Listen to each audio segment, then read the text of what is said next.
Hi friends, ಪೃಥ್ವಿ ಜಾಬ್ಸ್ಗೆ ಸ್ವಾಗತ. Friends, ಒಂದು ಹೊಸ ಉದ್ಯೋಗ ಮಾಹಿತಿ ಇದೆ.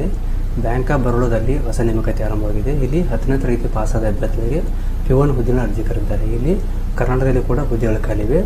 10ನೇ ತರಗತಿ ಪಾಸಾಗಿರಬೇಕು ಅವರಿಗೆ ಇರ್ತಕ್ಕಂಥ ಹುದ್ದೆಗಳಾಗಿವೆ. ಸುಮಾರು 500 P1 ಹುದ್ದೆ ಅರ್ಜಿ ಕರೆದಿದ್ದಾರೆ. ಬ್ಯಾಂಕ್ ಆಫ್ ಬರೋಡಾ ನೇಮಕಾತಿಯಾಗಿದೆ. ತಮಗೆ ಈ ವಿಡಿಯೋದಲ್ಲಿ ಈ ಹುದ್ದೆಗಳ ಬಗ್ಗೆ ಸಂಪೂರ್ಣ ಮಾಹಿತಿ ಹೇಳ್ತೀನಿ. ವಿಡಿಯೋನ ಎಲ್ಲೂ ಸ್ಕಿಪ್ ಮಾಡದೆ ಕೊನೆ ತನಕ ನೋಡಿ. ಹಾಗೆ ಮಾಹಿತಿ ಇಷ್ಟ ಆದರೆ ಒಂದು ಲೈಕ್ ಮಾಡಿ ಮತ್ತು ಶೇರ್ ಮಾಡಿ, ನಿಮ್ಮ ಅನಿಸಿಕೆಯನ್ನು ಕಮೆಂಟ್ ಮಾಡಿ.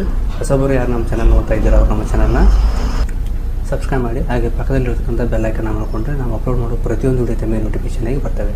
ಅಂದರೆ ಹೊಸ ಉದ್ಯೋಗ ಮಾಹಿತಿಗಳು ದೊರೀತೀವಿ. ಓಕೆ ಫ್ರೆಂಡ್ಸ್, ನೇರವಾಗಿ ಇನ್ಫಾರ್ಮೇಷನ್ ನೋಡೋಣ. ಏನು ಮಾಹಿತಿ ಬಂದಿರೋಣ. ವಿಡಿಯೋನ ಎಲ್ಲೂ ಸ್ಕಿಪ್ ಮಾಡದೆ ಕೊನೆ ತನಕ ನೋಡಿ. ಕೊನೆಗೆ ವಿಡಿಯೋನ ನಿಮ್ಮ ಎಲ್ಲ ಫ್ರೆಂಡ್ಸ್ ಫ್ಯಾಮಿಲಿಗೆ ಶೇರ್ ಮಾಡಿ. ಇದು ಬ್ಯಾಂಕ್ ಆಫ್ ಬರೋಡಾ ನೇಮಕಾತಿಯಾಗಿದೆ. ಇದರ ಬಗ್ಗೆ ಸಂಪೂರ್ಣ ಮಾಹಿತಿ ನೋಡೋಣ. ನೋಡಿ ಫ್ರೆಂಡ್ಸ್, ಇದು ಬ್ಯಾಂಕ್ ಆಫ್ ಬರೋಡಾದ ವೆಬ್ಸೈಟ್ ಆಗಿದೆ. ಇಲ್ಲಿರ್ತಕ್ಕಂಥ P1 ಹುದ್ದೆಗಳಾಗಿವೆ.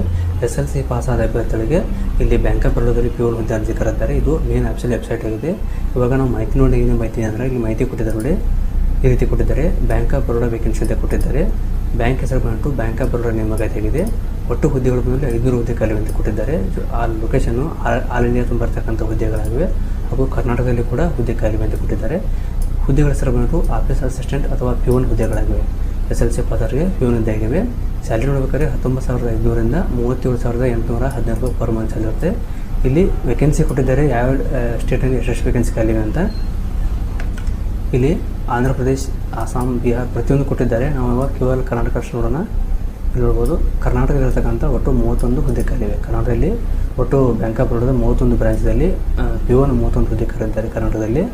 ಹಾಗೆ ಇಲ್ಲಿ ಬ್ಯಾಂಕ್ ಆಫ್ ಬರೋಡಾದ ರಿಕ್ವೈರ್ಮೆಂಟ್ ಎಲಿಜಿಬಿಲಿಟಿ ಕೊಟ್ಟಿದ್ದಾರೆ. ಎಲಿಜಿಬಿಲಿಟಿ ಏನಂದರೆ ಎಜುಕೇಷನ್ ಬಂದ್ಬಿಟ್ಟು as per bank of Baroda official website ಮೂಲಕ ಅದರ ಪ್ರಕಾರ 10ನೇ ತರಗತಿ ಪಾಸಾಗಿರಬೇಕಂತ ಕೊಟ್ಟಿದ್ದಾರೆ.